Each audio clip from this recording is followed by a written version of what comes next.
What's up, guys? What's up, bro? Sheesh. Ano yun? Midweek?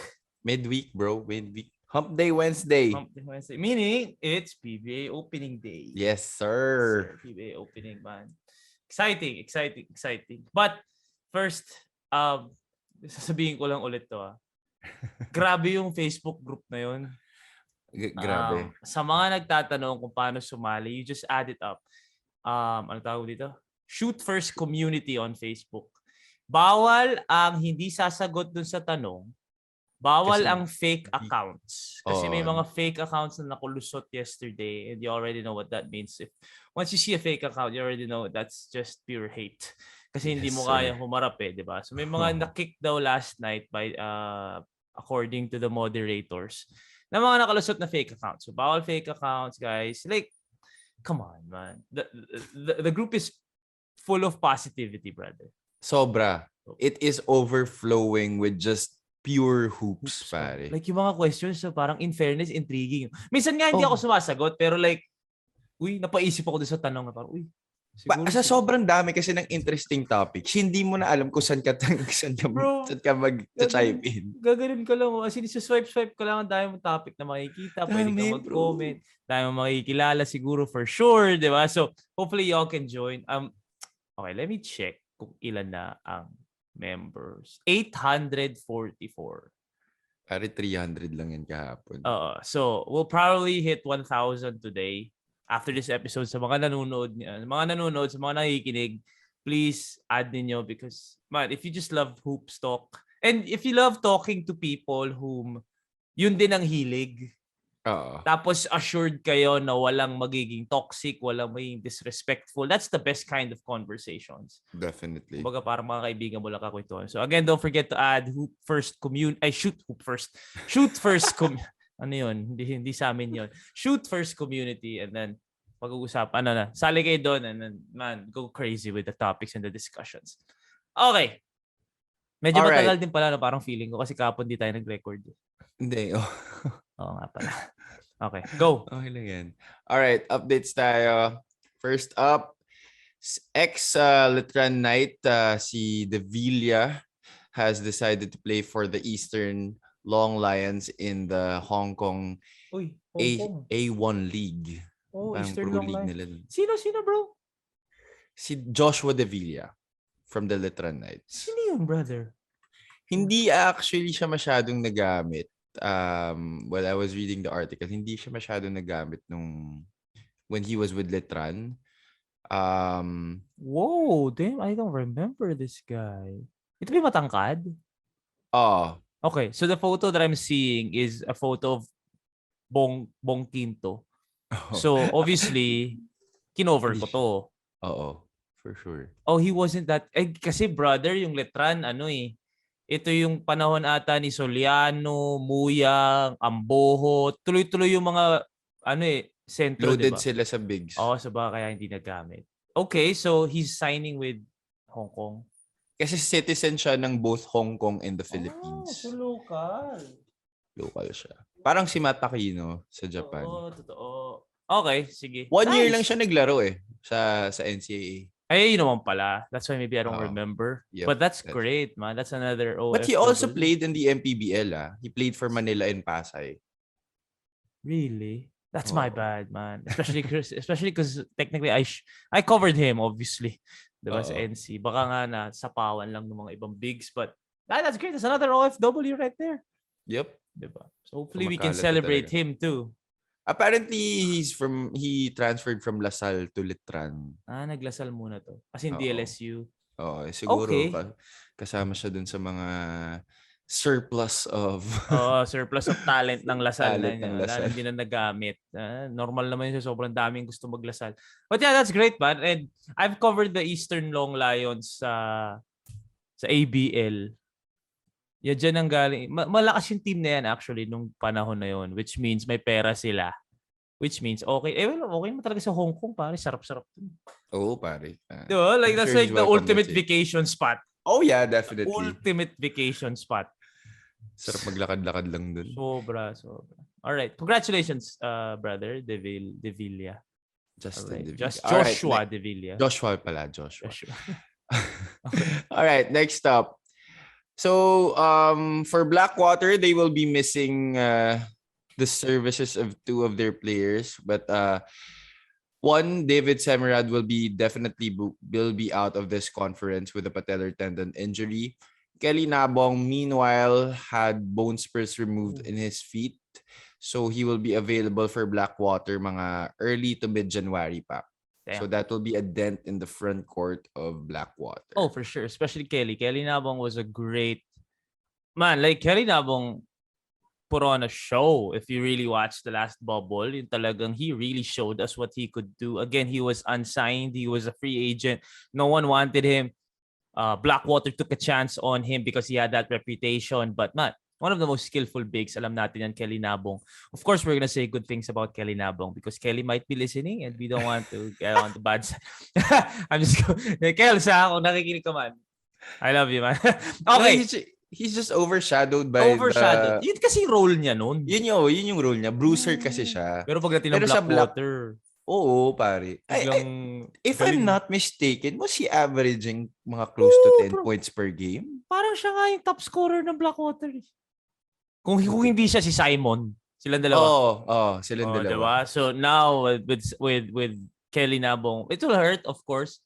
With David, nakakatawa because yesterday nagpagupit ako tapos may nakasabay akong isang Semerad.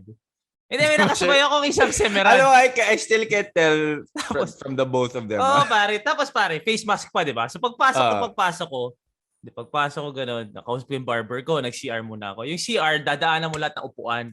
Nadaanan ko yung upuan, may nakaupong malaking taong mistiso. So pagtingin ko sa salamin, so nakita ko na, pero naka-face mask kasi. So okay, habang umiihi ako bro, sabi ko, sino yun? Alam mo yung gano'n, sino nga ba yun? Si Semerad ba yun? Tapos pagbalik ko pare, sobrang hiya-hiya ako because hindi ko alam paano siya babatiin. Kasi hindi ko alam kung Dave, Anthony, hindi ko alam kung paano babatiin. Ang pinaka-safe dyan pare, bro. Oh bro, like bro, how are you? Bro, I legit used it too. Sabi ko, bro, how are you? Ganyan. Oh, I'm good. Ganyan. How are you, Mikey? Ganyan. Sabi ko, safest was, good luck this coming conference. Tapos ngayon, sasabihin mo sa akin, hindi pala maglalaro yung isa. Hayop yan, no? Sana pala si Anthony yun. Pero confirmed naman si Anthony kasi katipunan eh. So NLEX, di ba dito? At saka yung barbershop na to, si Emma nang may si Emma tasa. So na-connect ko na. Okay, si Anthony yun. Okay. Okay, si Anthony yun. Anyway, so yun, David Semerad would definitely be a hit. Pero sino bang mga big men ng Sina Ebonia. Bale, it's gonna be Barkley Ebonia, it's gonna be Macaloni. Ito si Andre Paras. Tapos wala na rin si Magat. Wala na rin pare. Si Magat nasa NLEX na. Tapos yung import nila si Jalen Bond. Yeah. That's basically it. So manipis talaga nung frontline nila ngayon. Pero na-excite ako bigla may imports. But their guards are pretty solid. They have a pretty solid guard rotation. They have Basera Mer, Sean McCarthy. They have Val Chauca in the mix. Ed Dakiwag is there. Joshua Toralba, Paul Desiderio. Yeah. Mike Ayon. Oh yeah, Mike Ayon. And definitely JV Casio. Yeah. Exciting season ahead for Blackwater. It just sucks na wala yung dalawa, but yeah, we're looking forward to seeing them compete this coming conference. Hopefully, speedy recovery for both of them. Oh yeah, definitely. All right, next up. Apparently, Justin Melton and Rafi Rivas have not been vaccinated. Di pa pala nabavaccinate. Wow. Di pa pala I don't want to get into it because I don't want to, step on any, especially if they're both vets. Oh yeah. They are. So, especially Rafi Rivas. Kaya ba natin magsabi na masama tungkol kay Rafi? But maybe beliefs yan eh. Culture yan eh. Culture yan. Tama. Again, it's their choice. I don't know how the PBA will go about with it. Kasi si Kyrie hindi talaga nakalaro eh. And if I'm not mistaken, ano tawag mo dito? Si PBA, hindi ka pwede maglaro kung hindi ka vaccinated. For me kasi, you can't first get vaccinated with all your beliefs and everything, but like for me it's just really rules are rules. And rules are like what we say about Kyrie. And right now kasi, we're especially the PBA is trying to get the fans back. And the way for you to get the fans back is, Vaccinated lahat. to have primarily your players to be vaccinated. Everybody. Oh, diba? syempre, players muna. Yung fans nga, bawal manood kundi pa. Oo. Okay, so here's the thing, bro. Nakalusot. Kasi nung last bubble, hindi sila vaccinated. Hindi, kasi walang fans. ang diferensya daw kasi nung last bubble is mas stringent ang testing nila doon. Ngayon kasi medyo mas loose. Oo, kasi nga, I think closed circuit na kasi ngayon eh. Nung sa bubble kasi, syempre, testing yan halos regular ikaw, alam mo testing yan. talaga yan. Regular testing talaga yan. So, they're not really too strict about being vaccinated or not. Gets. Kumbaga, but right now, sure kami every time tinetest ka, negative ka. Ngayon, na medyo you're open to going, to seeing other people, to being around other people, mas stricto sila na dapat. Kasi syempre kahit naman sabihin mo closed circuit na bahay, venue ka lang, hindi syempre di mo naman monitor yan, may CCTV ka na. Tama. Okay, so gets ko na ngayon. So hindi naman nakalusot, more of it was just more strict before in terms of testing and all that. So mas sigurado, mas kontrolado nila kasi nasa loob kayo eh. Hawak namin kayo. It was a controlled environment. So now that it's more lenient to medyo labas-labas, vaccinated sana. So, we'll see kung papalaruin. But, ang hirap sabihin na just get the vax. Ang hirap sabihin kasi iba-iba naman talaga paniniwala. But, Boss Ronald told me yesterday, nakatext. Kasi Boss Ronald watched na naman yung Dulatre watched yesterday's episode. He was like, thank you, na ayan na namin yung side namin. Sabi ko, boss, hindi naman kami ESPN na pinapanood kami ng lahat ng fans, pero I appreciate the trust and the support. Nahabol daw niya si Tony. Si Tony Semerad. Hindi rin daw nakavax si Anthony Semerad. Tapos, hindi daw din nakavax si Anthony Semerad nung bubble. Talaga daw, Boss Ronald daw used all his power. Lahat ng mga kaibigan daw, iba-ibang tao nang kumausap kay Anthony Semerad para magpa-vax si Anthony because alam niyang importante si Anthony Semerad sa team niya. One of his best role players, di ba? Oh yeah, definitely. So, siguro talagang, please magpa-vax ka na, please. Magpa-vax daw. So wala nang asterisk yung pangalan ni Anthony Semerad. So he's one of the guys na talagang inunti-unti ligawan ng team na magpa-vax na. Again, this is not against any of their beliefs or anything, pero like, please just get the vax kasi magsisimula na yung season eh. So I don't know if what Magnolia will do or what Terra Firma will do. So well, I mean for Magnolia kasi, I mean Rafi Rivas has been around for a long time and nandiyan naman sila Calvin and everything to shoulder the load. I think mas malaki ang damage for Terra Firma. Melton, no?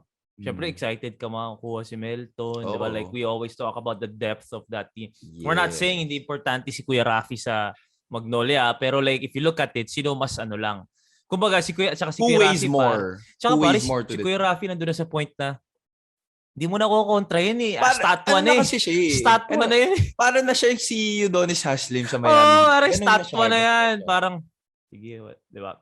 Oh, and by the way, okay, so well, moving on from that lang. Again, hopefully they take the vax for basketball's or a basketball fan's sake because obviously we want all teams to be kumbaga equipped with their best players. But if we'll see what happens in the coming days. Okay. Nakausap si Boss Ronald nga kahapon, 'di ba? Parit yung kontrata ni Mauricio December 2022. One more year, bro. Ooh. One more year. So hindi pa pala tapos? No, hindi pa. At binabayaran nila. At hindi nawawala ang bayad. Hindi nagsiskip. Hindi like full bayad. And according to Boss Ronald, kung sabihin daw niya sa atin yung price ni Mauricio, magugulat daw tayo. Like, is it up? Up, bro. That's why kaya pala walang gustong kumuhang ibang team. That's why they're more than willing then for anyone to to take over the contract. Kasi daw, ang laki daw talaga, tas hindi nila magamit. So parang pinapalipas nila. But that's not palipas, bro. That's one more year. Siguro 1.5 years Tagal. na siya. Kasi kailan naman tinrade yun? Draft pa. Oh, but at the NLEX, same bro, time, that's kailan yung also the draft, reason bro? why March. other teams don't want to pick him up because nga ang Siguro, laki ng malaki daw yung kontrata. kontrata. That's why, this is my opinion baka talaga nagkamali yung Blackwater doon. Kasi they take him second overall over a lot of other players. He's up there in terms of age. He's raw. He's not like an established big talaga, di Yeah. ba? I've seen him play. Okay naman eh. Okay naman. I think yung downside is his age. Maybe if he was younger, okay lang. Like sila Lapot, di ba? Hindi pa naman Oo. raw pa naman eh. Pero like, go. Tapos malaki daw yung kontrata. So, talagang NLEX is like, kumbaga, magandang franchise kasi talaga NLEX eh. So, hindi ka nila pepersonalin, babayaran ka nila, talagang hindi lang nila magamit. Plus, here's the thing, brother. I played for the Singapore Slingers in 2017. Merlion Cup, naglaro ako doon, nandun ako sa Singapore. Kasali doon yung NLEX team. Hindi NLEX main PBA team, but SC Tex ang tawag nun. Sina Pamboy, si Jason Perkins was there, Jojo Lastimosa was the coach. Nandun si Mauricio.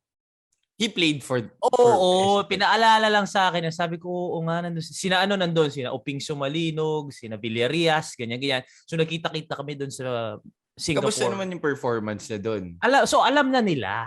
So, hindi nga sila na-impress. So, kumbaga, may history na yung NLEX with Mauricio, technically. So, again, pero kinonfirm din sa akin ni Boss Ronald that if it was normal times na pwedeng kahit sino nasa gym, they'd be more than happy to give Mauricio a chance to practice. So yun ang naging yun yung sinasabi lang niya sa akin na yun ang dahilan talaga kung bakit hindi nila magamit. So yun lang yun. Pero binabayaran nila and bro hanggang 2022. So if there are any teams talaga that are... Pero pare, ikaw, tingin mo, sinong team ang kailangan ng big man? Given the situation na medyo may age, mataas yung kontrata. Ngayon pare, Wala no? Ang hirap kasi. Yun nga, yung age kasi yung big factor dyan. 35, 36. Pero did you ask Boss Ronald na if not, why not use Mauricio instead of Asi?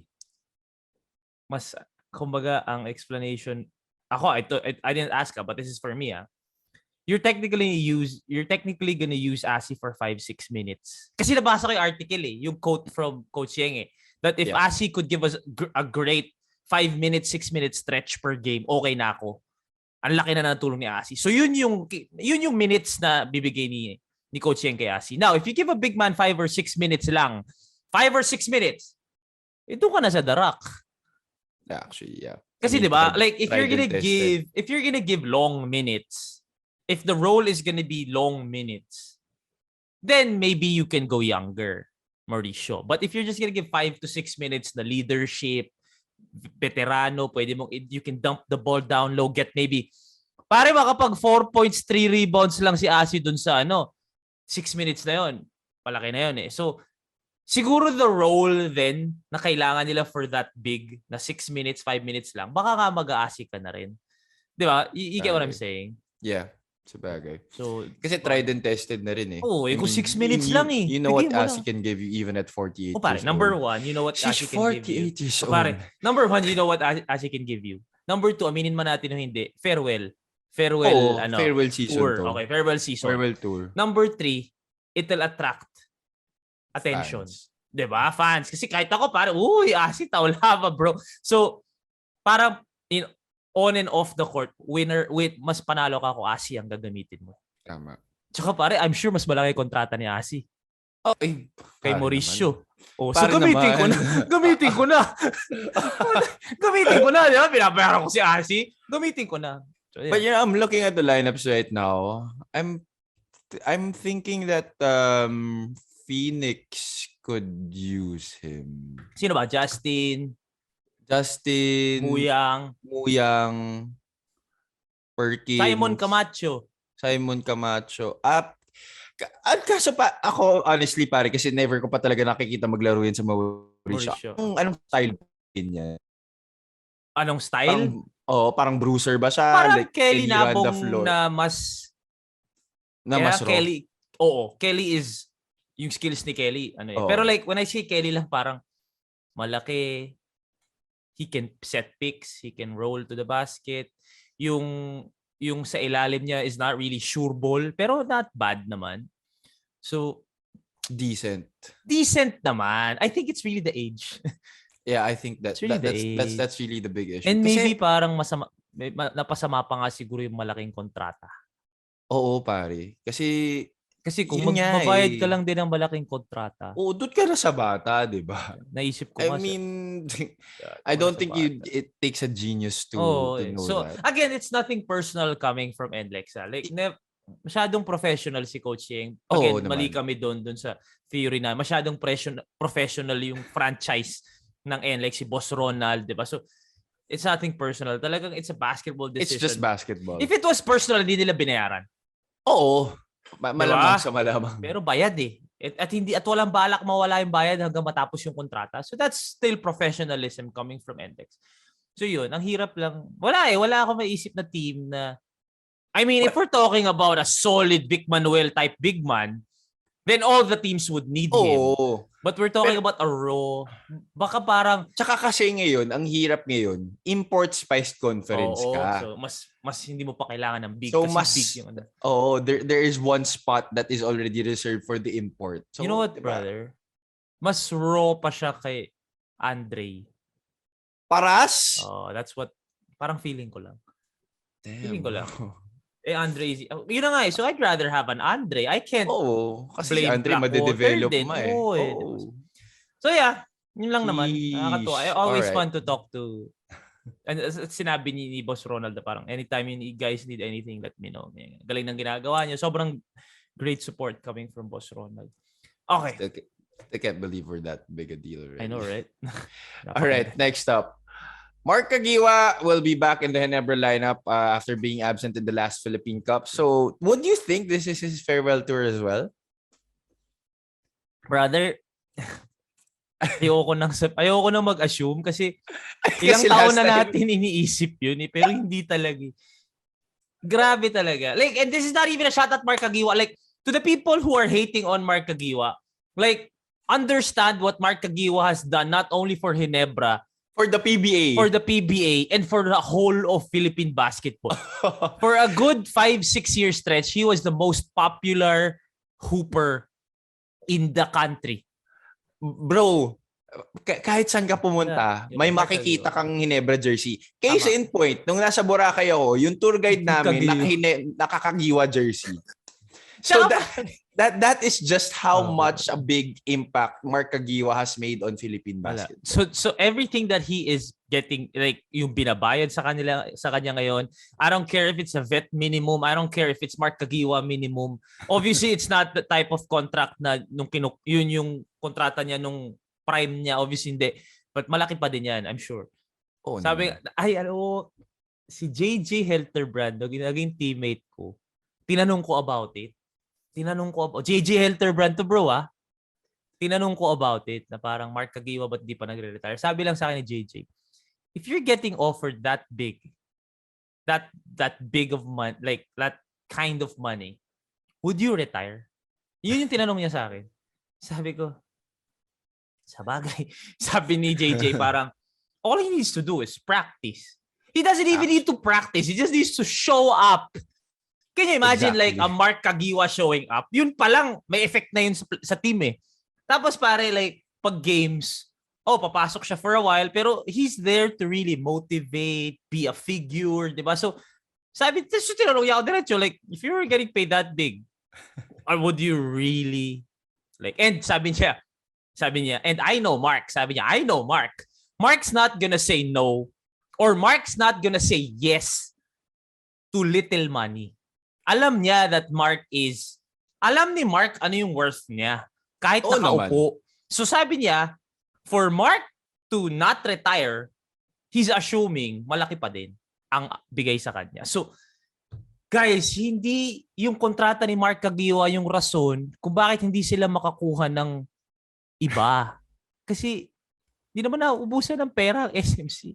So, tsaka, Hindi naman rason yung pagiging nandyan ni Mark Aguiwa sa hindi nila pagkuha sa ibang player. No.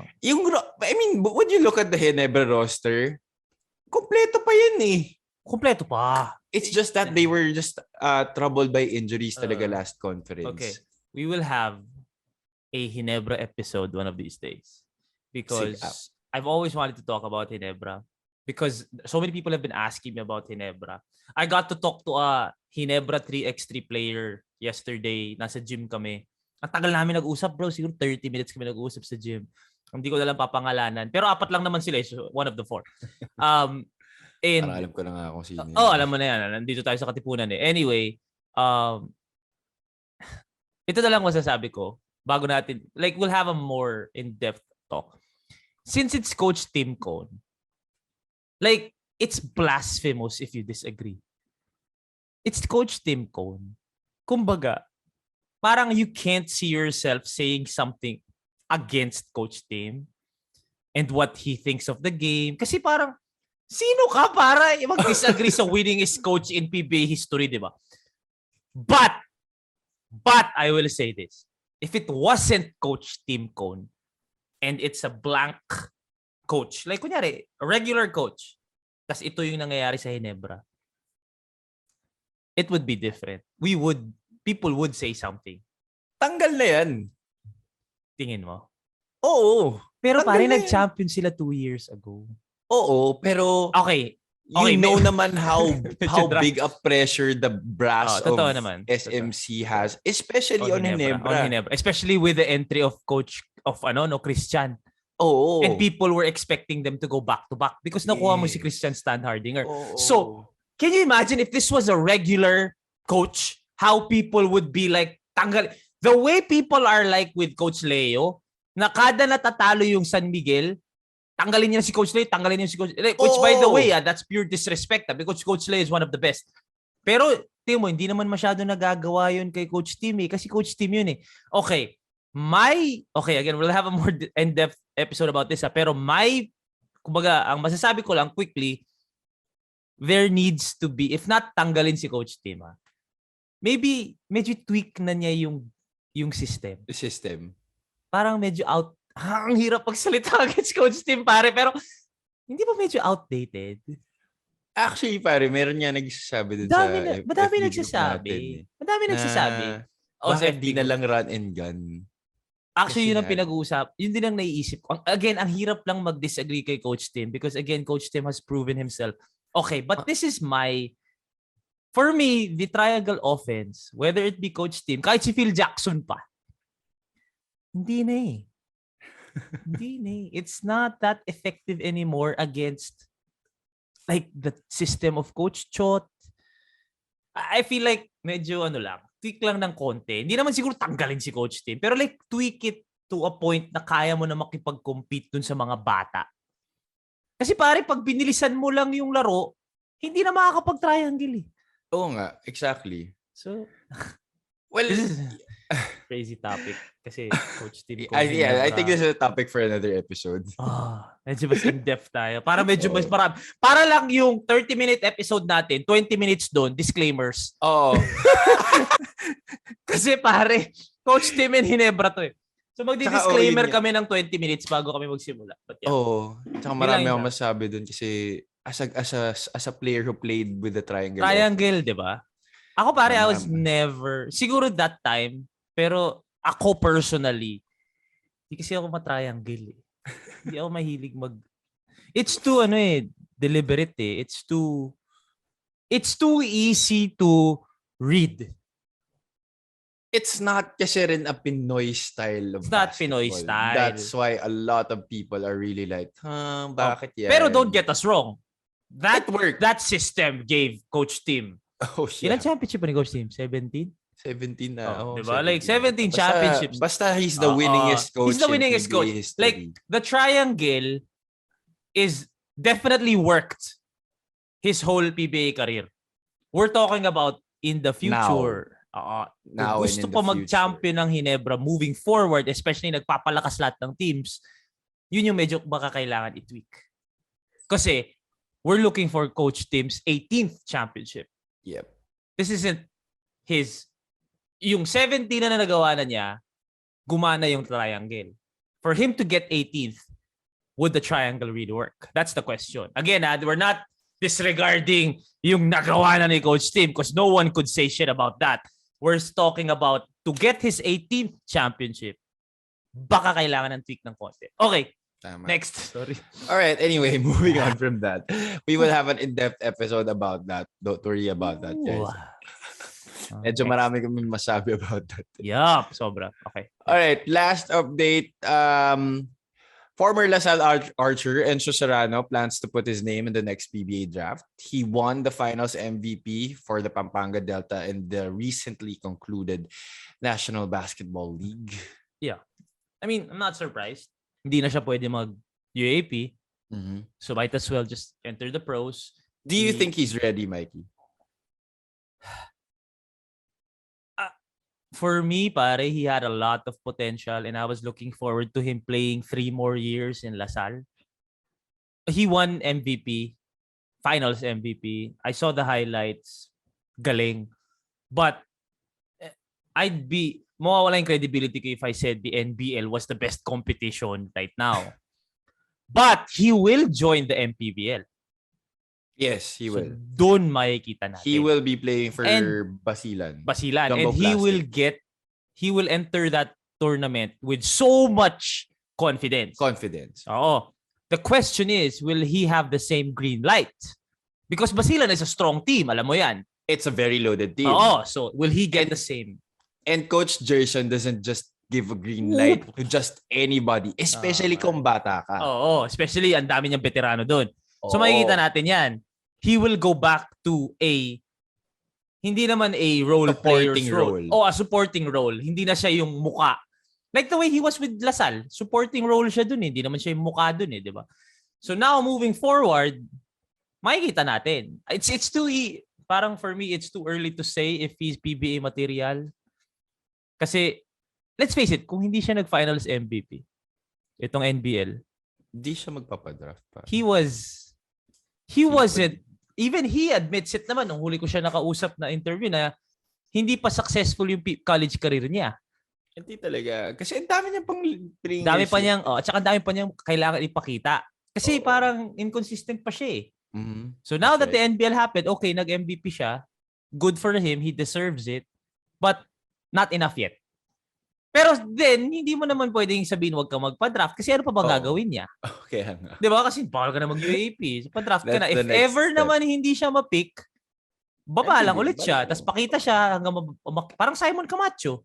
Yep. Di ba? So, it's the right move. But if you ask me, not yet. Not yet. Kumbaga, hindi pa ako 100% convinced na PBA ready siya. But I think the stint in the PBL will help That will help. Oh. Because of the fact that, like you were saying, that he wouldn't, kasi even when he gets drafted in the PBA, he wouldn't be superstar. Not the same way he was with Delta. Yes, not the same way he was with Delta. Pupukol siya sa malayo talaga. Oo, pare. I mean, talagang bahala ka sa buhay mo dyan. Like, do whatever the fuck you want. But right now, lagi. Oh, yun nga, pare. Tambak lagi. Iba pa Sorry, din. that's why I never watched the NBA. Yeah, I don't think there was a game na medyo may dumikit sa kanila. I don't think so. So, ang lakas nila masyado. Levy Hernandez, like si David. Mark Dyke. Ang lakas nila masyado. Sina Binuya. Malakas sila. So yeah, I think the MPBL would be a better, kumbaga, gauge barometer for how he can compete. Kasi dito makakalaban na niya yung mga John Wilson. Oo, pare. Wala pala si John. Sorry guys, wala si John. Wala si John. Sorry. Michael Wico. Yan ang mapapalabang ka ngayon. Yung mga tres na ganyan. Mga dos. Diba? So, yeah. Looking forward. Matindi dito. Mga Chris Bitoon, pare. Oo, pare. Pero athleticism wise. Oh! Puta. Definitely. Grabe. He's up there. For a guard, he's up there. Yeah. Alright. Meron ka pa? Alright, that's it for updates. Okay, since we're at 35 minutes, you know what? Let's just talk guys, sorry kung hindi kami makapagsagot ng questions. Just keep them coming sa group. Again, to the people who haven't joined Facebook group natin, Shoot First Community. And then dun tuloy-tuloy tayo mag-questions. Alright, let's just talk about the opening na lang muna. Yun na lang muna. Alright. Today, it will be NLEX versus Alaska versus Northport. Mm-hmm. And then NLEX versus what's the other game? NLEX versus Alaska. Wait, sorry. No, Alaska. It's gonna be Alaska versus Northport. NLEX versus San Miguel. Well, so it's wait lang. San Miguel's Tama playing? ba tong basa ko? San Miguel's playing? Oh. Okay. Wait lang. Bakit? Tama ba tong basa ko? Bakit? Ang alam ko hindi ba magkakalaban dapat Northport tsaka San Miguel ngayon? Well, anyway. Hindi. Ito yung nakasabi. Ito. Sorry. December 8, 3 p.m. Alaska Northport. Oh, San Miguel and NLEX 6 p.m. Oh, San Miguel's kina-play na kagad. Okay. Okay, just looking at these two matchups. I'm so excited, by the way, because always fun pag PBA. Okay, Alaska Northport. Ako, for me, I'm very Northport, excited bro. for Northport because I feel like Northport is the dark horse this conference. Redemption. Because they have the pieces to compete with the top teams in the league. Yeah. Okay. I feel like yung bubble season, itong past bubble, Northport was in its introduce themselves stage. Kumbaga, kakabalik lang ni Robert Bolick, kaka-trade lang for Greg Slaughter, 'di ba? They're in that bago lang si Jamie. Bago lang si Jamie. So they were in that papakita ni Robert that he is the same or even better. Kumbaga, people were like, is he gonna come back the same? Kasi galing injury. Greg Slaughter, the same. Parang tagal na natin hindi nakikita si Greg. Ano kagaling si Greg? Si Jamie, parang kaya pa talaga ni Jamie to hang with the PBA vets, di ba? So, I think that was their reintroduce themselves muna. Pero hindi muna, kumbaga, kinapos. Ito yung season na papasok pa lang, cautious na yung tao na malakas yung Northport. Kasi nung huli parang di ba? A lot of questions surrounding Robert Bolick's health, Greg Slaughter's game, Jamie Malonzo's maturity or experience, di ba? Rookie. So, ito yung papasok pa lang. Kaya na natin sabihin na, puta. This is not a hit to Coach Tim, but like, we're buti na lang Greg got to Northport because now we're really seeing what he can do individually. Because when he was with Ginebra, syempre he was playing within the system, triangle, ganyan. But now we're seeing really how he can dominate the game as a 7-footer and see his individual talent talaga. And I think that's definitely not a shot at Coach Tim. Definitely not. And I think that's what Coach Pido is trying to expose right now. Yeah.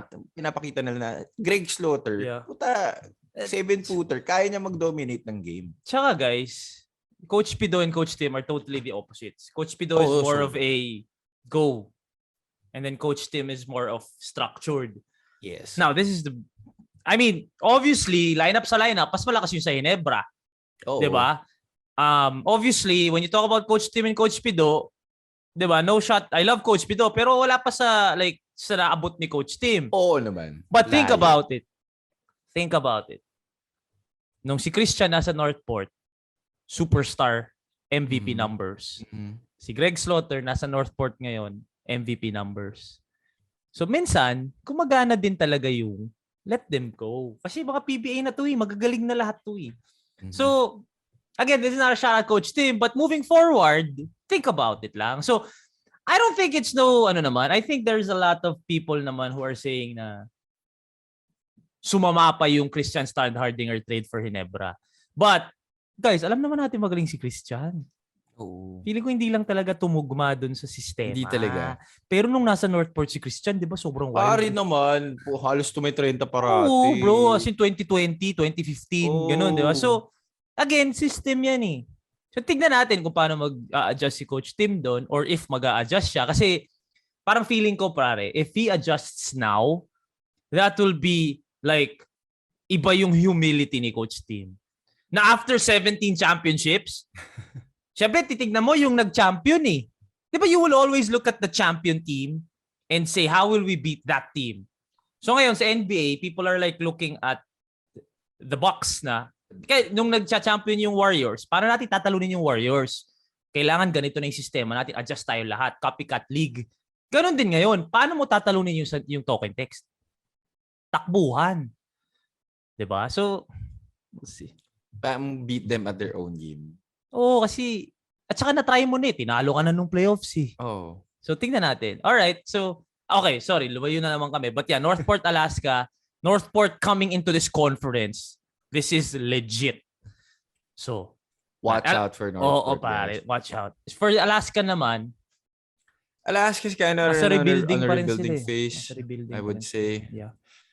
Wala pare. They just don't have the pieces to I'm not even sure if siguro they're gonna make the quarters, but they're barely gonna make it past the quarters. Yeah. Talaga quarters? Parang hindi. I'm just being modest. I'm like, again, this is just our opinions. This is all opinions lang to. This Kasi is also this also depends on the performance of Olu Ashalo. Oh yeah, that's true. And there are a lot of factors naman when we talk about these things, yung health ng mga players, yung sino yung healthiest team. But looking at just lineup per lineup, pare, wala. Sorry maybe this is a hot take but lineup per lineup lang. Wala munang ibang factors. Tignan mo lang yung lineup. I'll take Terra Firma over Alaska. Oh yeah. Ako rin. Baka nga Blackwater pa ako over Alaska. Oh, I won't go that far. But if he went that far, then that's him. But I won't go that far.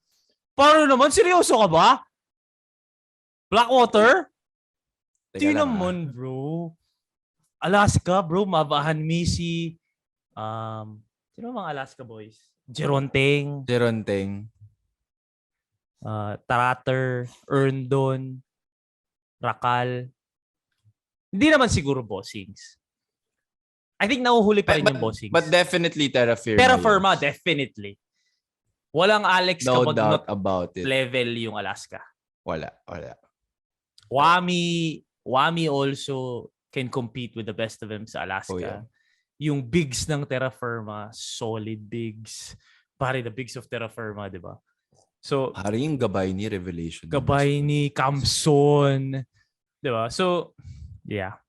Hot take, but yeah. Sucks because that's Alaska. But it's also good na, bro, we're actually considering Terra Firma to be competitive.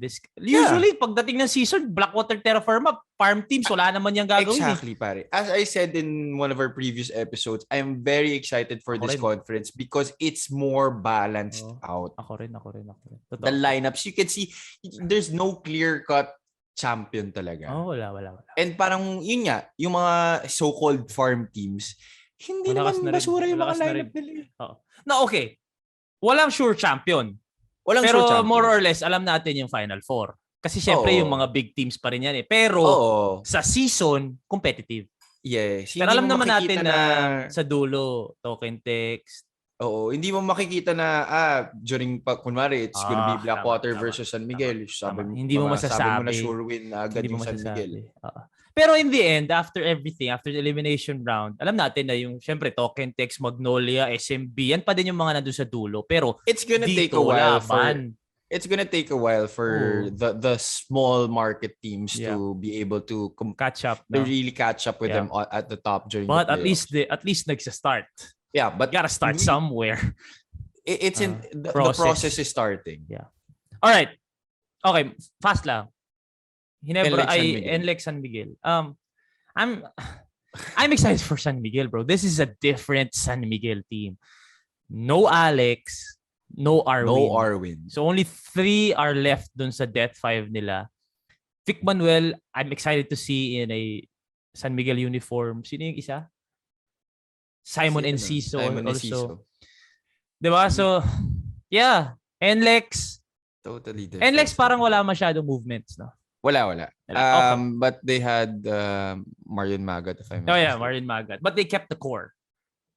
So, this is gonna be the original core of NLEX without Kiefer versus a totally new. Well, not totally, but definitely losing 2 of your past 10 years sila yung mukha, di ba? So, yeah, this is gonna be a new team versus a intact core team. So, okay. So who do you think is gonna win?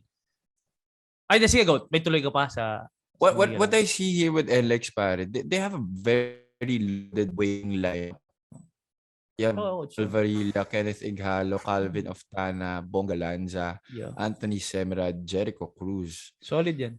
And I think KJ McDaniels will be a big factor. Woo, with KJ is back! Yung so scoring excited, prowess niya. Sino import na San Miguel? Everything. But I think San Miguel's still gonna come out on top. Sino import na San Miguel? Sorry, hindi ko alam eh. Sorry guys. Hindi masyadong kabisado. Okay, sige. Quick lang. So, si Brandon Brown. Okay. Hindi natin kilala. So, we have yet to see kung talagang kaya niya. Alright. Prediction. First game. Northport. First game, Northport. Okay, Northport ako. Second game, San Miguel ka? San Miguel. I'll go NLEX. Para masaya. I'll go NLEX because I feel like adjustment. Mag-a-adjust pa naman yung... Pero alam mo... Lakas-dikas talaga ng San Miguel. I'll just go NLEX para masaya tayo mamaya na magtaipa tayo. Okay, I'm going NLEX, you go San Miguel. Medyo lugi ako dun gusto ko palit tayo para ako naman parati lugi. Hindi, pero naniniwala talaga ako may chance mansilat eh. Sige. Naniniwala talaga ako eh. Boss Ronald! Sige. Naniniwala ako. Alright, so exciting day ahead of us. PBA action is back today, 3 o'clock, Northport versus Alaska, 6 o'clock, San Miguel versus NLEX. Don't forget to add the group shoot first community for those who love hoop discussions. Pasensya na, medyo napahaba yung episode na to. Pero ganyan kami, may sponsor na kami. Hindi pa lalabas ngayon yan, pero like in the near future. Abangan niya ba yun? Alright, so thank you very much, guys. You already know, the name is Mikey Reyes. This has been Rafi Palanya. Take care of yourselves, take care of yourselves. Peace and love, and see you all tomorrow. Sir.